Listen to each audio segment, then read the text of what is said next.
Hello and welcome to the Schola Progenium. Today I'm going to be talking to you about another set piece tactic, a tactic that you can put in your toolbox and use and pull out whenever you find yourself in a certain situation to help you win the game. Because if you have these certain set piece tactics sort of put away in your armory, in your head, then certain situations will become very familiar to you, very easy to overcome, and you can more reliably win your games of 40k more consistently, so to speak. So the tactic we're going to be talking about today is the kill zone, how to create a kill zone on the battlefield. Now, what is a kill zone? Well, a kill zone is effectively an area of the battlefield that a component of the enemy's force will enter into and suddenly find itself surrounded, overwhelmed, and destroyed. And this is really useful to be able to do, because if you can draw your opponent's units into a certain area, or if you know that your opponent's units will have to pass through a certain area, and you can set up your units ready to sort of almost ambush them unexpectedly and wipe them out, then all of a sudden your opponent can find themselves missing a big chunk of their force, and it can really turn the tide of the game in your favor. So, the kill zone, creating a kill zone is a really useful tactic, something you should practice and start to incorporate in your games whenever you can. Now, in a real ambush in the real world, a sort of army unit is not going to know that it's surrounded. The enemy will be hidden and they'll suddenly open fire. And that's not going to be the case in our 40k games because, of course, you can see your opponent's units on the battlefield and they can see yours. It's very clear what's going on. You've turned up to the game, you've arranged it. So you're both well aware that there's going to be an engagement happening. So it's not a surprise ambush in that sense, but you can certainly build an ambush into your deployment very easily and sort of hide your strategy very easily in your deployment and in your setup of your units over the course of the game, and then suddenly pounce on the opponent and wipe them out. And that's what we're going to be talking about today, basically. So you'll generally use this tactic against other aggressive playstyles, maybe other assault armies, or other armies that perhaps bring an alpha strike component where they come down and destroy a part of your army, but you want to either way surround them and wipe them out. So their attack sort of falters and falls flat, and then they find themselves exposed, and you pounce and counterpunch and wipe out that element of their force. Now, as with most videos, I will be breaking this down into a couple of smaller segments. So I'll be first telling you sort of how to pick your spot. Then I'll be telling you how to deploy your units. And thirdly, I'll sort of just talk you through quickly the pounce and what to do afterwards. So without much further ado, let's talk about picking your spot. So the spot that you want to pick, generally, it wants to be exposed. There needs to be no terrain in that area. Now, what you're going to do is you are going to think, where is my opponent going to have to pass through in order to win the game? So is there an objective that's a priority objective, maybe worth more points than the other objectives? Is there a component of your force, maybe a little castle sat on an objective that they are going to have to remove to win the game? Maybe a variety of other situations, but they are going to have to move through that area, whether it's just simply assaulting your whole force, and that is the clearest point for them to come through. You are going to have to pick a spot that they are going to move their forces through in order to win the game. If they don't move through there, they're not playing the game, they're going to lose.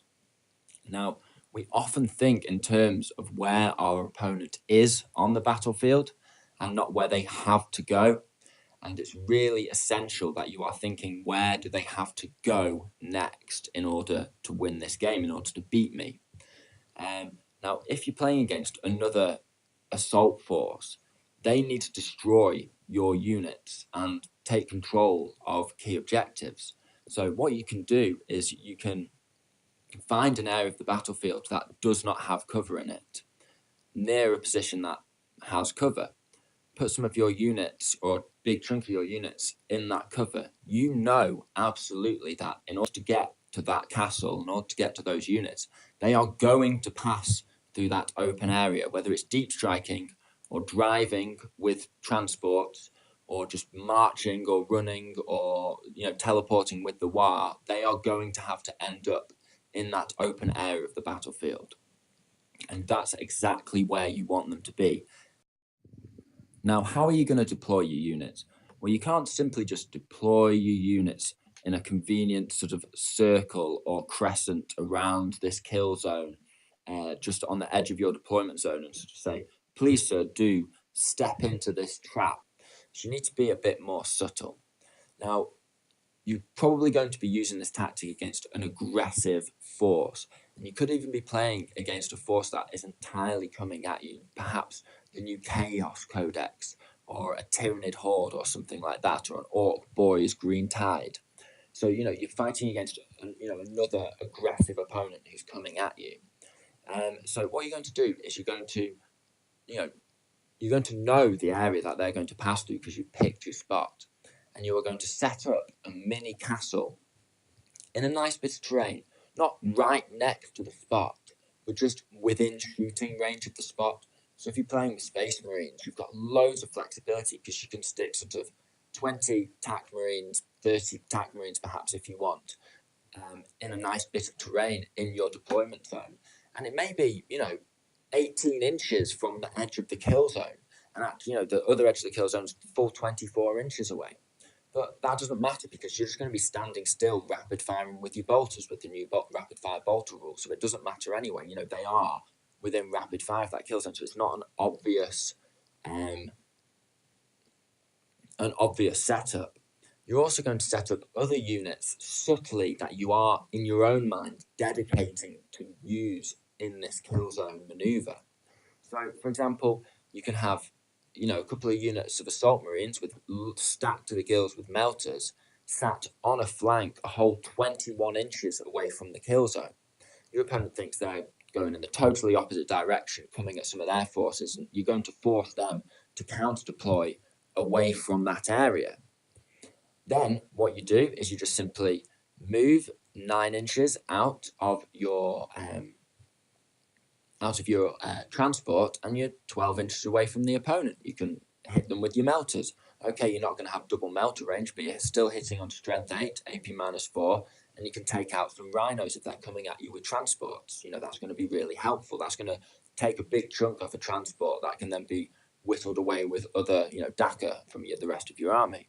So you're going to have these other sort of little units dotted around your deployment that don't look like they've got anything to do with this kill zone because your opponent doesn't know that you're going to be pulling off a kill zone on them. They're just going to be moving through a certain area of the battlefield. You're predicting that they're going to move through a certain area of the battlefield, either towards a nice juicy unit of yours that they want to take out a nice bit of bait that you've put in maybe a piece of terrain just a little overexposed at the front of your deployment zone. When in the first turn, you move your units forward because you've gone first, and you just move one unit just a little too far forward, or you rush a couple of characters in a sacrificial charge. And watch my Super Smash Bros video if you haven't to see how to do that.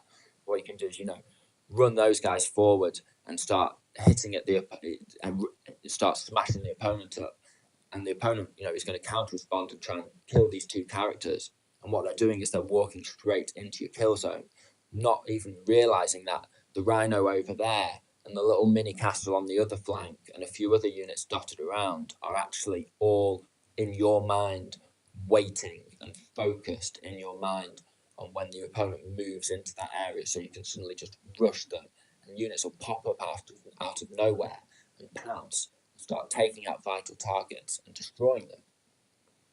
And all of a sudden, they've been surrounded, and that element of their forces have been wiped out, which is the whole point of this. It's basically a surprise gun line. Now, you're not only going to, shoot them up with your units, but you're also going to assault them as well. You're going to attack them. Now, you can have some tooled up characters that are effectively buff characters. They look, to all intents and purposes, like buff characters. So you could perhaps have a couple of tanks on your backfield that have a captain with a jetpack sat with them and a lieutenant nearby. And to your opponent, it looks like that's just a little castle, but both of those units, I know lieutenants can't take jump packs, but both those units are tooled up actually with a couple of cheap power weapons, and you are specifically thinking, right, I'm going to run that captain in there, jump forward my jetpack in my turn, and then charge in. And that captain, with five attacks on his power sword, can hack apart a unit of opponent infantry very easily. I can take apart, a couple of really decent elite models single-handedly and turn the tide of a counter-assault. And your opponent just thought he was a buff character in your backlines, but no, his specific job in your mind is to take part in this kill zone. It's a very subtle tactic where you've got your forces deployed, in a way that does not look like they're focused on this one area, but they can all move to this one area and pounce on it. So your units that don't have jump packs or don't have rhinos, don't have transports, or aren't, say, bile predators that can rush forward 12 inches and start dackering. If you're not, one of those, from a total opposite flank or something like that, and just pounce in one go. If your units that don't have ability, they need to be positioned nearer the kill zone or within effective range of the kill zone.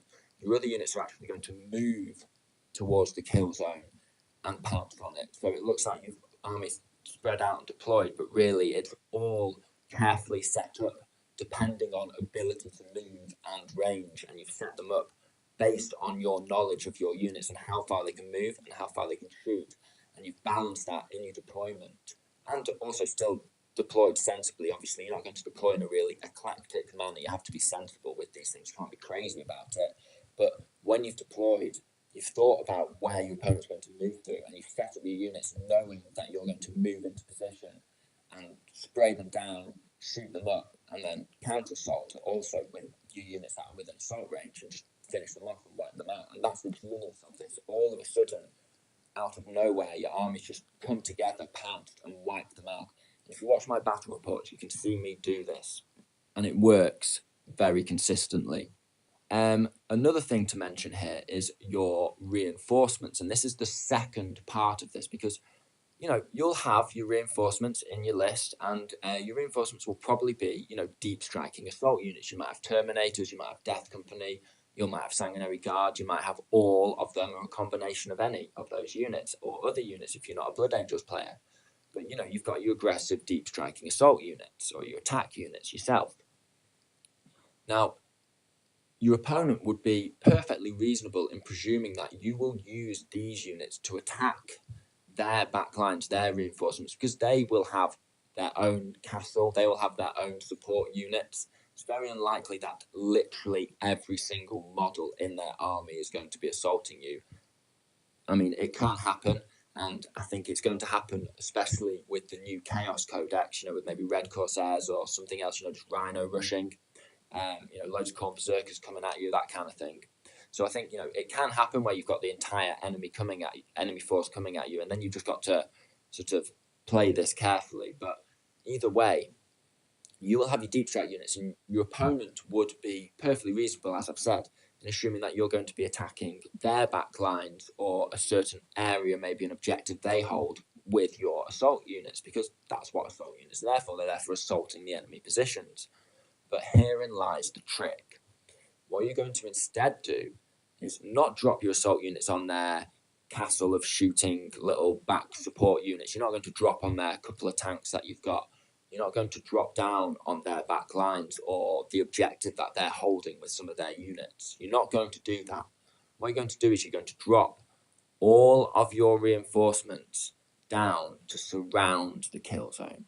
So not only have you moved your army and your deployed forces suddenly by surprise to shoot up the opponent's forces, but you are also going to bring in your deep striking units to do the same thing.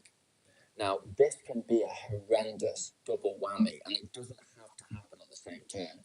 If it happens on the same turn, you move all your units into one position, and deep strike all your other units surrounding that position and surrounding the main component of their force that they've rushed towards you to try and wipe out that juicy target or take that objective or whatever they're trying to do. But they've moved, the components that you're planning to destroy through that area, as we've discussed, through your spot that you've predicted, and you're just going to drop everything down in one go, move everything up in one go. Everything in your army is just strafing up, destroying everything in that kill zone. Popping transports, just wiping out, supporting units, that kind of, on the edges, that kind of thing, and just destroying everything, and then assaulting in with the remainder. You need to be careful with what you pick, because you want to almost shoot the units that are further back behind and actually leave the units closer to you to assault, because you want to wipe out everything. And to do that, it's most effective to make the use of all the phases in the game. You don't just want to rely on shooting them up. You want to make sure that you can get that assault in with at least some of your forces, with those tooled up backup characters, with Mephiston, who's suddenly going to wings over, with perhaps a Librarian Dread who's suddenly going to wings over. You're going to bring those assault forces in, and you're going to smash them in both phases of the game. You've got Mephi in there, smash them with the Smite as well, and hit them in 3 phases of the game, and that's really a kill zone. But effectively what you're doing is you are suddenly hitting them with everything. But you don't have to put all your forces down in one go, because that is, sometimes putting all your eggs in one basket. And your opponent may be wise to you, because, they're a long-standing opponent, you play against them all the time, you both use quite similar lists all the time. Maybe you don't have that varied collections because both of you are just getting started. And once you've done this to them a few times, they're going to quickly learn.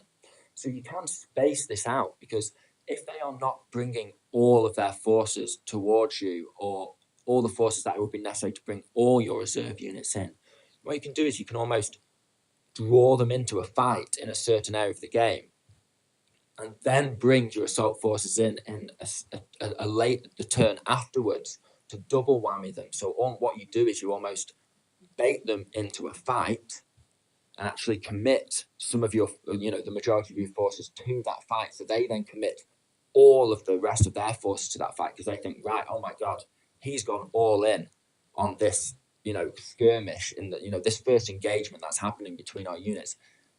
He's thinking, oh my God, you've gone all in and just thrown all your units into this engagement, this first engagement of the game. So he's then, to make sure that he's not totally overwhelmed, is going to throw the rest of his forces in there to try and counter it. And that's when you've led their entire force into an area of the battlefield, and then you can bring in your second punch, surround them, and wipe them out. And you can table opponents doing that. And you can do this with whole armies. You can do this with just a few units. You can scale it up as little or as large as you would like, with as few or as many units as you want involved. It doesn't have to be your whole force every time. I'm sort of talking, if you're playing against a really aggressive opponent, that these tactics can be used on smaller segments of the battlefield against just to defend certain objectives. So you can create a kill zone near a certain objective and just sort of have 2 or 3 units that are not actually near that objective, and not actually sort of even your opponent's eyes directly involved in defending that objective, but in your eyes you've designated them as defending that objective. And when your opponent goes for it and tries to take on and commits a certain number of their forces that they think is probably about appropriate to take on the defenders that they see holding that objective, all of a sudden all these other defenders come out of the woodwork, and the units that they thought were enough to take that objective are suddenly overwhelmed, destroyed, wiped out. And again, you've usefully taken out a component of your opponent's force. So you can scale this up and down as much as you want. It just depends on who you're playing, what army you've taken, what army your opponent's taken. As I said, this is one of those set piece tactics, or even set piece strategy, I suppose. Like if you're doing it on a much broader scale, you can pull out when you see it being appropriate and when you judge it as being appropriate and a valid tactic to win the game that you're playing. The final thing I would say is don't be afraid to bully elite units with lots of sort of basic units, especially if the sergeants have power weapons. Because they only have so many attacks. And of course, normally the last thing you would want is to throw your OBSEC units and that kind of thing into the fray right near their elite units, which they're obviously going to want to kill your OBSEC units over the course of the game. That's a nice juicy target. But they've, as I said, they've only got so many attacks. They can only kill so many things. And you can really, if you've popped open transport or they've got units exposed, elite units in the kill zone, if you can throw bodies in there and really just beat them down, especially if you've got power weapons, that's going to make a big difference. Now, not all elite units have infant saves, and some of them only have so many infant saves, they are going to go down eventually. And those power weapons can go through Chaos Marines like butter. You know, having units of Khorne Berserkers are a really big deal, and they can strike twice, which is going to be a nightmare for you. And with stratagems, just absolutely tear you apart. But again, they only have so many attacks, and if you've got your elite units in there, you've got you're fighting toe to toe with them, and backing your elite units up in the fray with just some basic units with a couple of power weapons on the sergeants is really going to make a big difference, because that's going to go through power armor so quickly. And you know, if you're a blood angel, you're wounding on 3s against them, so you're going to be getting those wounds through hopefully, and it's just going to make a big difference. It's not always the right thing to do, and you need to judge it carefully. But although it may sometimes seem counterintuitive, as I've said, ganging up on elite units in an assault with your basic units can be a really good idea in the right circumstances. Once you've done all that, you've wiped out your opponent's units, then you can start redeploying. It may seem counterintuitive to bring in maybe your reserve units or commit units to an area of the battlefield that you don't necessarily want to control. It just has a good kill zone nearby, or an area that the opponent's going to have to move through.